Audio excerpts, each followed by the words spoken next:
बिस्मिल्लाहिर्रहमानिर्रहीम। ख़वातीन हज़रात, आप देख रहे हैं यूट्यूब चैनल। मैं हूँ इम्तियाज़ अहमद तारड़।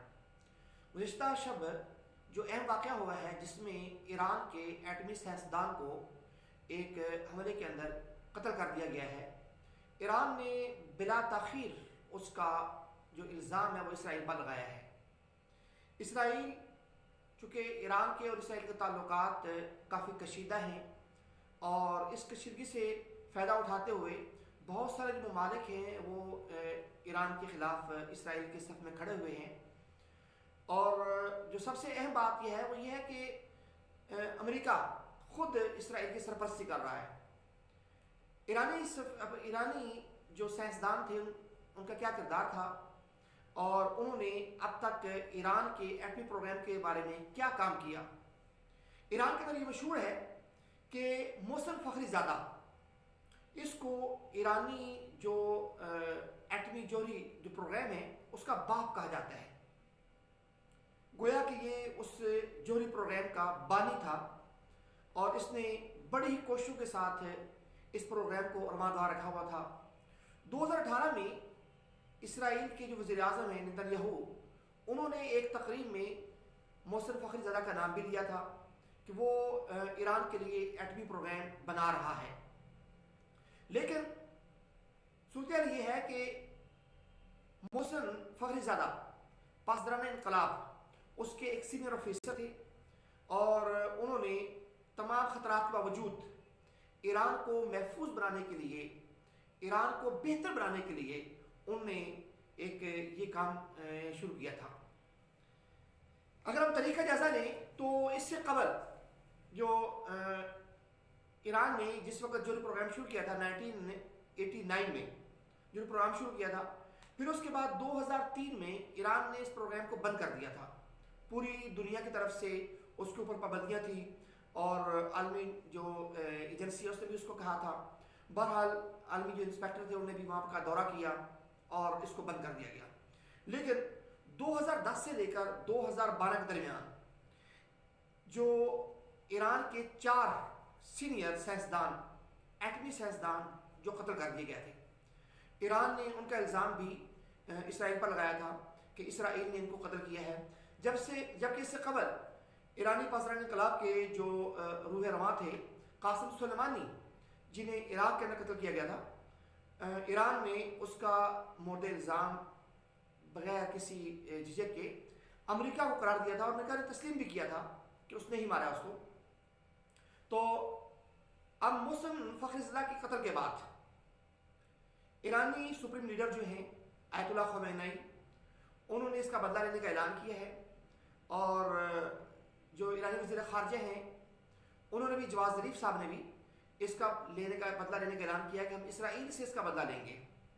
तो जो आने वाले दिन हैं, आने वाले दिनों में इसराइल की और ईरान की आपस में लड़ाई हो सकती है। और वैसे भी जो आने वाले 50 दिन हैं, आने वाले 50 दिन बड़े अहम है, बड़ी अहमियत के हमल हैं। उसकी 2-3 वजूहात हैं। पहली वजह यह है कि डोनाल्ड ट्रंप, उनके पास इस वक्त 50 दिन हैं। अगर उन्होंने अपनी साख को बचाना है और जो सहयूनी रियासत है उसको अगर उन्होंने खुश करना है, दुनिया भर के जो यहूदी उनको खुश करना है, तो उन्हें अगले 50 दिनों में कोई बड़ा फैसला करना होगा। और उसकी कोशिश ये है कि मैं सदारत से जाते जाते, इसको खैरबाद कहते कहते, मैं किस तरह ईरान पर हमला कर दूँ। और इसलिए अगले 50 दिन बड़े अहम हैं। इन 50 दिनों में क्या होगा, सूरत यह है कि 19 जनवरी 2021 तक ये 50 दिन मुकम्मल होंगे और इसमें कशमकश जो है ना वो उरूज पर होगी। सदारती जो इंतखाबात अमेरिका के अंदर हुए हैं, जो बाइडेन के और ट्रंप के दरमियान मुकाबला हुआ है, गो उसमें ट्रंप हार चुके हैं, लेकिन अब वो इस कशमकश को पीक पर ले जाना चाहते हैं और उनकी कोशिश ये है कि वो किस तरह इस इलेक्शन को मुतनाज़ बनाकर जो रियासती गवर्नर हैं उनके पास ले जाएं और फिर वहाँ पे जाकर वो अपनी जो मंशा है उसके मुताबिक रिजल्ट दें। लेकिन अगर वो ये नहीं करते, फिर उनकी कोशिश ये है कि वो 50 दिनों के अंदर कोई इतना बड़ा कदम उठाएं कि जो रिपब्लिकन उनकी पार्टी है वो 2024 के जो इलेक्शन है उनके अंदर भी उन्हें उम्मीदवार अपना बनाए और एक मरतबा फिर वो, क्योंकि रिपब्लिकन जो है उसकी तारीख के अंदर 7 करोड़ वोट आज तक किसी उम्मीदवार ने नहीं लिए। इसलिए डोनाल्ड ट्रंप जो है वो रिपब्लिकन के अंदर एक अपना मकबूल तरीन रहनुमा है। उसकी कोशिश ये है कि वो 2024 का भी उम्मीदवार बने, लेकिन अगर वो इन 50 दिनों में कोई काम दिखाता है तो फिर उसकी वो उम्मीदवार बन सकता है, वरना मुश्किल होगा। अब सूरत ये है कि डोनाल्ड ट्रंप उसने पहले भी ईसाई जो सयूनी रियासत है उसको उसका दारुल हुकूमत बैतुल मुक़द्दस में शिफ्ट किया और उसे रिलीफ दिया, ईरान पर पाबंदियाँ लगाई और बहुत सारे मामला थे जो उसने वो किए। अब सूरत यह है कि इसराइल की जो कौम है उसका साथ देना, जो ट्रंपिज़म है, ट्रंप के जो साथी हैं वो मजहबी फरीज़ा वो समझते हैं। वो कहते हैं कि हमारा ये मजहबी फरीज़ा है कि हम इसराइल का साथ दें और इसराइल को यहाँ पे हम मजबूत करें। और वो कहते हैं कि जो बाइबल उनकी किताब है उसमें भी ये कहा गया है कि जो ईसाई सह्यूनी हैं, ईसाई सह्यूनी जो हैं उनको मजबूत करें और इनका किरदार तकरीबन 100 साल पुराना है। अब सूरत ये है कि वो ये भी कहते हैं कि खुदा ताला ने जो सह्यूनी हैं, जो यहूदी हैं, उनकी किस्मत पे ये लिख दिया है कि ईसा अलैहिस्सलाम दोबारा आएंगे और वो आकर इस दुनिया में दोबारा जब वो कदम रखेंगे तो उनकी आमद की जो राह हमवार है वो यही बनाएंगे। इसलिए उनका ये भी एक वो अपना मजहब है। बहरहाल अगर हम तरीक़ का जायज़ा लें तो ईसाई पादरी जो है अमेरिका में, उन्होंने 1870 में एक कॉन्फ्रेंस मुनक़्क़िद की थी, एक बाइबल कॉन्फ्रेंस थी और उसके ज़रिए उन्होंने इस तहरीक को मुनज़्ज़म किया, फिर 1909 में 1909 में उन्होंने एक बाइबल की ऐसी तफसीर लिखी जिसमें तस्वर दिया गया था कि इसराइल जो है उसका दुनिया के अंदर कायम रहना, उसका मजबूत होना हम सब की बका के लिए बहुत ज़रूरी है। बहरहाल फिर 1948 में ये उस वक्त तारीख बदल गई जब दुनिया के नक्शे में इसराइल वजूद में आ गया।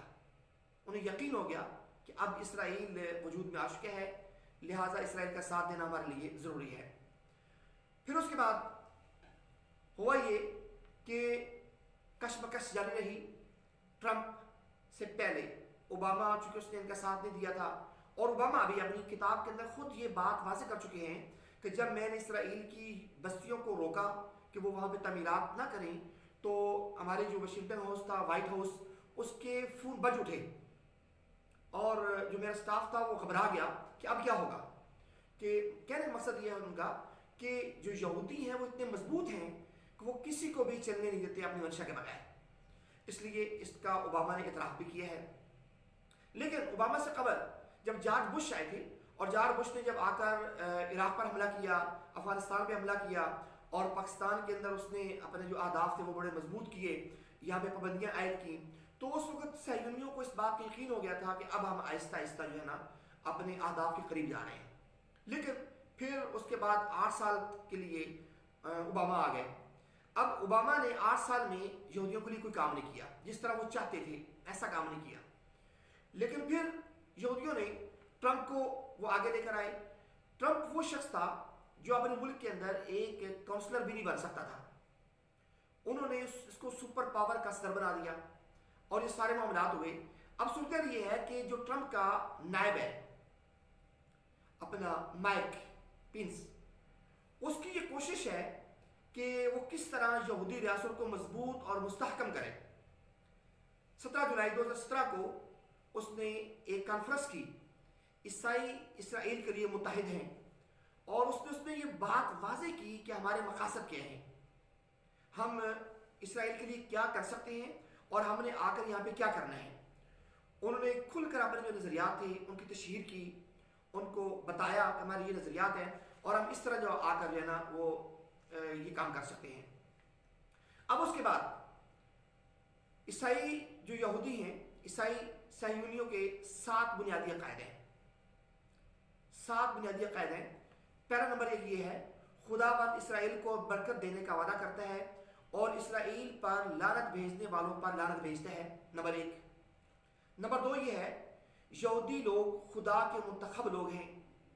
नंबर 3, वादाशुदा सरजमीन को खुदा ने अब तक यहूदियों को विरासत में दे दिया है, अब तक, हमेशा के लिए। कौन सी जमीन? बैतुल मक़दिस के जो कुर्ब जवार में है।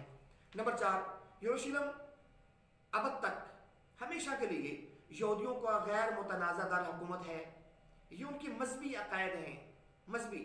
नंबर 5, यसू मसीह के दोबारा दुनिया में तशरीफ लाने से पहले यहूदी अपना हेगल दोबारा तामीर करेंगे।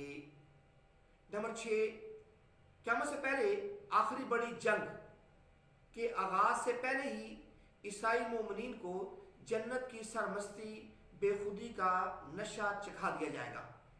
नंबर 7, यहूदियों के लिए खुदा के बनाए मंसूबे का मौजूदा चर्च से कोई ताल्लुक नहीं है। ये वो 7 नज़रियात हैं, 7 नज़रियात हैं ये वो, जिन 7 नज़रियात के लिए ट्रंप और उसका नायब ये कोशिश कर रहे हैं 2016 से लेकर अब 2020 तक। इसके लिए उन्होंने बहुत सारा काम भी किया है। इसराइल की हुक्मरानी जो उसको कायम करने के लिए 8 साल का हदफ था। अब जो डोनाल्ड ट्रंप थे, चूंकि उनकी सख्ती ज़्यादा थी, अकल इतनी ज़्यादा नहीं थी, जिस मकसद के लिए उसको भेजा गया वो मुकम्मल करे। 8 साल का हदफ था ये, लेकिन 8 साल में कुछ काम हुआ है, सारा काम नहीं हुआ।